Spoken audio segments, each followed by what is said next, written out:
Hi friends, welcome back to my channel. ఈరోజు నేను చెప్పబోయే కథ పేరు బంగారు పక్షి కథ. అనగనగా ఒక ఊళ్ళో మల్లయ్య అనే రైతు ఉండేవాడు. అతని భార్య సుబ్బమ్మ. ఒక రోజున మల్లయ్య పొలానికి వెళ్తుండగా అతనికి ఒక బంగారు పక్షి కనపడింది. అది ఒక అరుగు మీద కూర్చుని ఉన్నది. మల్లయ్యకు దాన్ని చూస్తే ముచ్చట వేసింది.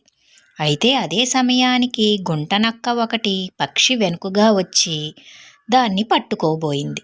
మల్లయ్య వెంటనే తన చేతిలో ఉన్న కర్రను నక్క మీదికి విసిరాడు.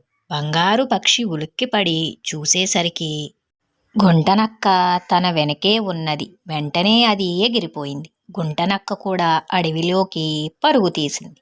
ఆ బంగారు పక్షి చాలా మంచిది, నన్ను రక్షించినందుకు నీకు చాలా ధన్యవాదాలు మనిషి అనుకున్నది ఆ బంగారు పక్షి తన మనసులోనే. మరుసటి రోజును అది మల్లయ్య కోసం అదే అరుగు మీద కూర్చుని ఎదురు చూసింది.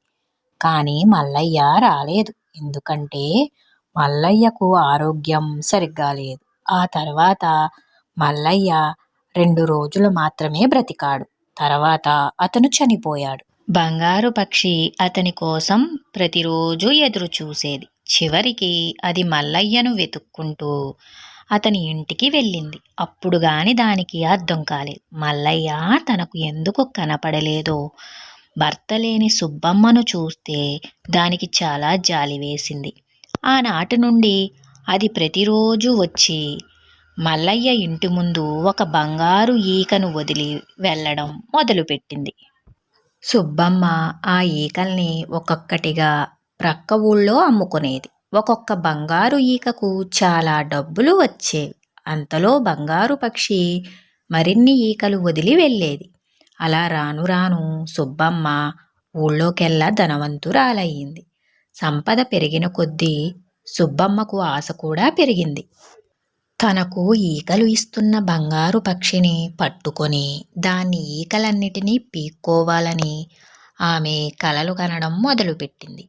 బంగారు పక్షి కోసం మాటు వేసి ఆమె ఒక రోజున దాన్ని పట్టుకోబోయింది.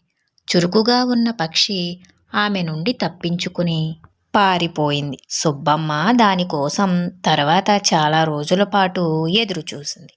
కానీ అది ఇక తిరిగి అటువైపుకు రాలేదు. ఆశపోతు సుబ్బమ్మకు మామూలుగా వచ్చే బంగారు ఈక కూడా దొరకకుండా అయ్యింది. ఎలా ఉంది ఫ్రెండ్స్ ఈ కథ?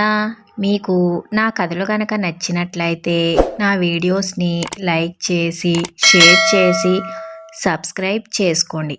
Thank you.